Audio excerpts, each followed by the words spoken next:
ನಾವು ನಾರಾಯಣ ಸ್ವಾಮಿ ಅವರು ಇವಾಗಿಂದ ನೋಡಿಲ್ಲ, ಲಾಸ್ಟ್ ಅಸೋಸಿಯೇಷನಲ್ಲಿ ಅವರು ವೈಸ್ ಪ್ರೆಸಿಡೆಂಟ್ ಆಗಿದ್ದಾಗ ನಾನು ಜಾಯಿಂಟ್ ಸೆಕ್ರೆಟರಿ ಆಗಿದ್ದೆ. ನಾನು ಅಂಬರೀಷ್ ಅಂತ ಹೇಳ್ಬಿಟ್ಟು ಯಾವುದೇ ಅಡ್ವೊಕೇಟ್ಸ್ಗೆ ಏನೇ ತೊಂದರೆ ಆದರೂ ಕೂಡ ಮುಂಚೂಣಿಯಲ್ಲಿ ಇರ್ತಾರೆ. ಸೊ ಹಂಗಾಗಿ ಇಂಥವರು ಒಂದು ಬಾರ್ ಕೌನ್ಸಿಲ್ಗೆ ಬರಬೇಕು. ದಯವಿಟ್ಟು ಎಲ್ಲ ಸಪೋರ್ಟ್ ಮಾಡಿ, ಅವ್ರು ಗೆಲ್ತಾರೆ, ಇನ್ನು ಮಾರ್ಜಿನಲ್ ಗೆಲ್ಲಿ ಅಂತ ದಯವಿಟ್ಟು ಎಲ್ಲ ಸಪೋರ್ಟ್ ಮಾಡಿ.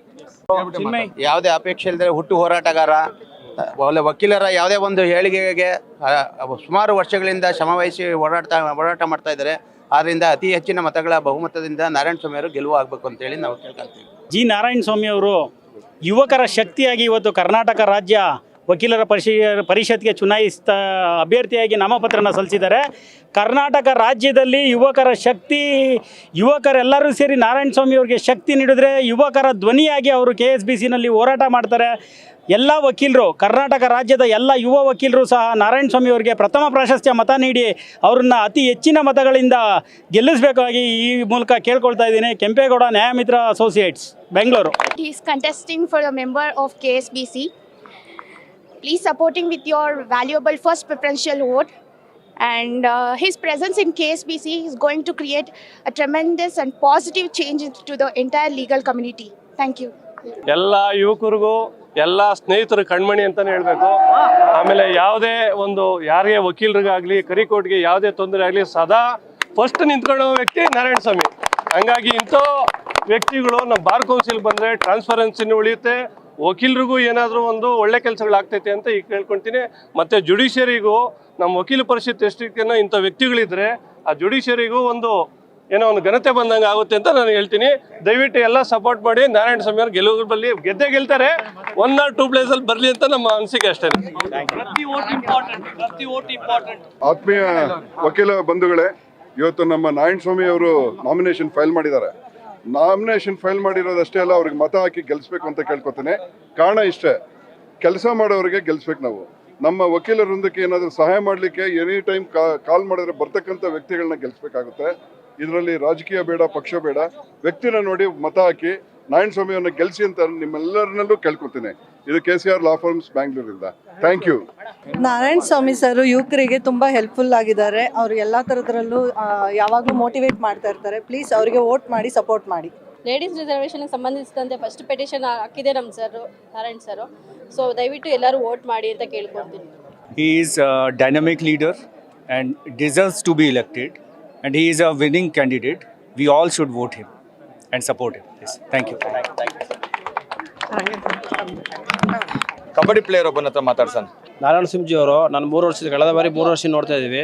ಅವರು ವೈಯಕ್ತಿಕವಾಗಿ ಏನು ಬೇಕು ಅದನ್ನು ಮೀರಿ ಸಹಾಯ ಮಾಡ್ತಾರೆ. ಅವರು ವಕೀಲರು ಅಂತ ಹೇಳಲ್ಲ, ಯಾರು ಹೇಳಲ್ಲ. ವಕೀಲರಿಗೆ ತೊಂದರೆ ಆಗಲಿ ಏನೇ ಆಗಲಿ ಮುಂದೆ ನಿಂತಿರ್ತಾರೆ. ಈಗ ಪೊಲೀಸ್ ಸ್ಟೇಷನ್ ವಕೀಲರಿಗೆ ತೊಂದರೆ ಆಯಿತು ಅಂತ ಹೇಳಿದ್ರೆ ಏನು ಮಾಡಬೇಡ ಮಗ, ನೀವು ಹೋಗ್ರಿ, ನಾನು ಇರ್ತೀನಿ ಹಿಂದೆ ಅಂತ ಹಿಂದೆ ನಮಗೆ ಧೈರ್ಯ ತುಂಬ್ತಾರೆ. ಇಂಥ ವಕೀಲ ವೃತ್ತಿಗೆ, ಯುವ ವಕೀಲರಿಗೆ ಅವರಂಥ ಮುಂದೆ ಬರಬೇಕು, ಅವ್ರ ಮುಂದೆ ನಮಗೆ ಒಂದು ಸ್ಫೂರ್ತಿದಾಯಕವಾಗಿರ್ಬೇಕು ಅಂತ ಬೆಳೆಸ್ತೀನಿ. ಅವ್ರು ಈ ಸಲ ಗೆಲ್ತಾರೆ, ಗೆಲ್ಲಬೇಕು ಅಂತ ಆಶಿಸ್ತೀನಿ ಅಷ್ಟೇ. ಗಣೇಶ್ ಬಿಹಾರ್ ಅಂತ. ಹೌದೌದು, ನಾವು ಅವರು ನ್ಯಾಷನಲ್ ಪ್ಲೇಯರ್. ಅವರು ಇವಾಗ ನಮ್ಮ ನಾರಾಯಣ ಸ್ವಾಮಿ ಅವರು ರಾಷ್ಟ್ರೀಯ ಮಾಜಿ ಕಬಡ್ಡಿ ಆಟಗಾರರಾಗಿರೋದ್ರಿಂದ ನಮ್ಮ ಬೆಂಗಳೂರು ವಕೀಲರ ಸಂಘದ ವತಿಯಿಂದ ಒಂದು ಕ್ಲಬ್ ಮಾಡೋಕ್ಕೆ ಎಲ್ಲ ರೀತಿ ವ್ಯವಸ್ಥೆ ಮಾಡ್ಕೋತಾ ಇದ್ದೀವಿ. ನಮ್ಮ ಬೆಂಗಳೂರು ವಕೀಲರ ಸಂಘದಿಂದ ವಾರ್ಷಿಕ ಕ್ರೀಡಾಕೂಟದಲ್ಲಿ ನಾವೇ ನಮ್ಮ ನಾರಾಯಣ ಸ್ವಾಮಿ ಅವ್ರ ತಂಡ ಸತತವಾಗಿ ಮೂರನೇ ಬಾರಿ ಜಯಶಾಲಿ ಆಗಿದೆ. ಹಾಗಾಗಿ ನಮ್ಮ ವಕೀಲರ ಪರಿಷತ್ತಿನ ಅವಶ್ಯಕತೆ ಯಾರಿಗಿದೆ ಅಂತಂದರೆ, ಯಾರು ಫಸ್ಟ್ ಜನರೇಷನ್ ಲಾಯರ್ಸು ಗ್ರಾಮೀಣ ಭಾಗದಿಂದ ಎನ್ರೋಲ್ ಆಗಿ ಬೆಂಗಳೂರಿಗೆ ಬರ್ತಾರೆ, ಬೆಂಗಳೂರಲ್ಲಿ ಅವ್ರಿಗೆ ದಾರಿ ಕಾಣದೇ ಇರುವಾಗ ವಕೀಲರ ಪರಿಷತ್ ಅವ್ರಿಗೆ ದಾರಿ ತೋರಿಸ್ಬೇಕು. ನಿಜವಾದ ಹೋರಾಟಗಾರರು, ನಾಯಕರು ಅಂದರೆ ನಾರಾಯಣ ಸ್ವಾಮಿ ಅವರು. ದಯವಿಟ್ಟು ಅವರಿಗೆ ಎಲ್ಲ ಸಹಕಾರ ಮಾಡಿ ಅವ್ರು ನಿಮ್ಮ ಮತ ನೀಡಿ ಅಂತ ಕೇಳ್ತೀನಿ. ಇವಾಗ ನನಗೆ ಇದು ನಿಜವಾಗಿ ಹೇಳ್ಬೇಕು ಅಂದರೆ ಮಾತಾಡೋ ಸಮಯ ಅಲ್ಲ. ನಾನು ಮೊದಲನೇದಾಗಿ ಒಂದು ಮಾತನ್ನು ಹೇಳೋಕ್ಕೆ, ನಾನು ಸ್ಪಷ್ಟಪಡಿಸೋಕ್ಕೆ ಈ ಮಾಧ್ಯಮದ ಮುಖಾಂತರ ನಮ್ಮ ಎಷ್ಟೋ ಜನ ವಕೀಲರಿಗೆ ಗೊತ್ತು, ಆದರೂ ಕೂಡ ಸ್ಪಷ್ಟಪಡಿಸೋಕ್ಕೆ ಇಷ್ಟಪಡ್ತೀನಿ. ನಾನು ಮೊದಲನೇದಾಗಿ ರಾಜಕಾರಣಿ ಅಲ್ಲ, ಜೀವನದಲ್ಲಿ ಯಾವುದೇ ಒಂದು ಪೊಲಿಟಿಕಲ್ ಅಜೆಂಡಾ ಇಟ್ಕೊಂಡು ಬಂದವನಲ್ಲ, ಯಾವುದೇ ಪಕ್ಷದ ಪ್ರತಿನಿಧಿ ಕೂಡ ನಾನಲ್ಲ. ಜೀವನದಲ್ಲಿ ಯಾವ ರಾಜಕೀಯ ಪಕ್ಷಗಳನ್ನ ಬಾವುಟ ಕೂಡ ಹಿಡಿದವನು ನಾನಲ್ಲ. ನನಗಿರೋದು ಒಂದೇ ಶಕ್ತಿ, ನನಗಿರೋದು ಒಂದೇ ಒಂದು ಮೋಟೋ ಏನಂದರೆ ವಕೀಲರಷ್ಟೇ. ವಕೀಲರ ಒಂದು ಶಕ್ತಿ ನನಗೆ ಒಂದು ಧ್ವನಿಯಾಗಿ ನಾನು ಮುಂದೆ ಹೋಗ್ತಾ ಇದ್ದೀನಿ ವಿನಃ ವಕೀಲರು ನನಗೆ ಶಕ್ತಿ ತುಂಬಲಿ, ನಾನು ಸದಾ ಅವ್ರ ಧ್ವನಿಯಾಗಿರ್ತೀನಿ ಅಂತ ನಾನು ಸದಾ ಹೇಳೋಕ್ಕೆ ಇಷ್ಟಪಡ್ತೀನಿ. ನನ್ನ ಜೊತೆಗೆ ಒಂದನ್ನು ನಾನು ಕ್ಲಾರಿಫೈ ಮಾಡೋಕ್ಕೆ ಹೇಳೋಕ್ಕೆ ಇಷ್ಟಪಡ್ತೀನಿ. ಈ ಸಂದರ್ಭದಲ್ಲಿ ಖಂಡಿತ ನಾನು ಭಾಳ ರಾಜ್ಯನ ಸಂಪೂರ್ಣವಾಗಿ ಸುತ್ತಿದಾಗ ನನಗೆ ಅರ್ಥ ಆಗಿದ್ದು, ಉತ್ತರ ಕರ್ನಾಟಕದಲ್ಲಿರ್ಬೋದು ಅಥವಾ ರೂರಲ್ ಬ್ಯಾಕ್ಗ್ರೌಂಡ್ ಅಡ್ವೊಕೇಟ್ಸ್ಗಳಿಗೆ ಇವತ್ತು ನಿಜವಾಗ್ಲೂ ಹೇಳ್ತೀನಿ, ಅವರಿಗೆ ಭಾಳ ಕಷ್ಟ ಇದೆ.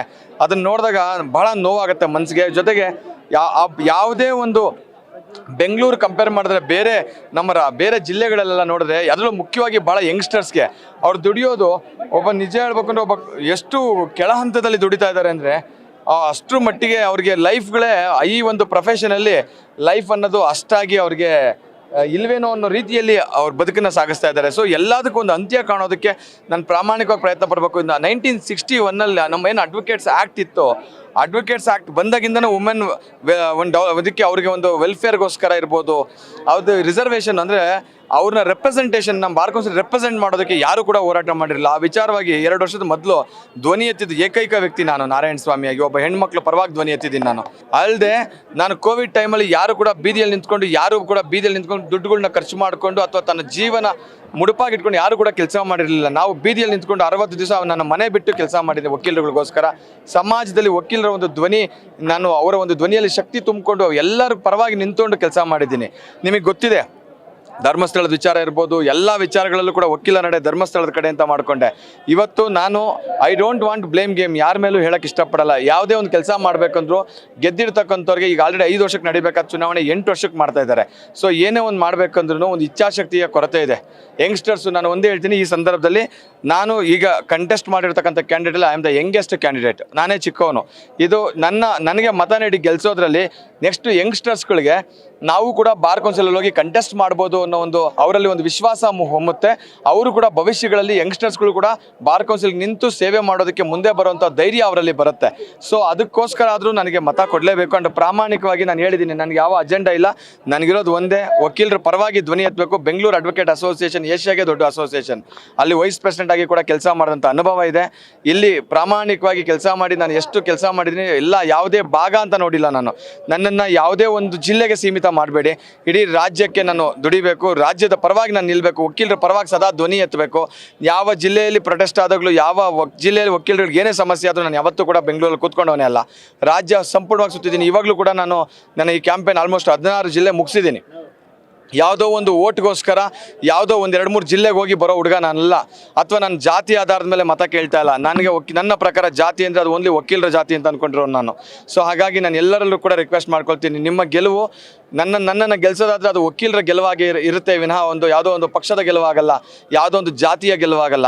ದಯವಿಟ್ಟು ವಕೀಲರಲ್ಲಿ ಜಾತಿ ಬರಬಾರ್ದು, ವಕೀಲರಲ್ಲಿ ಇರೋದು ಒಂದೇ, ಅದು ವಕೀಲ ಶಕ್ತಿ ಅಂತ ಮಾತ್ರ ತಾವು ದಯವಿಟ್ಟು ಮರಿಬೇಡಿ.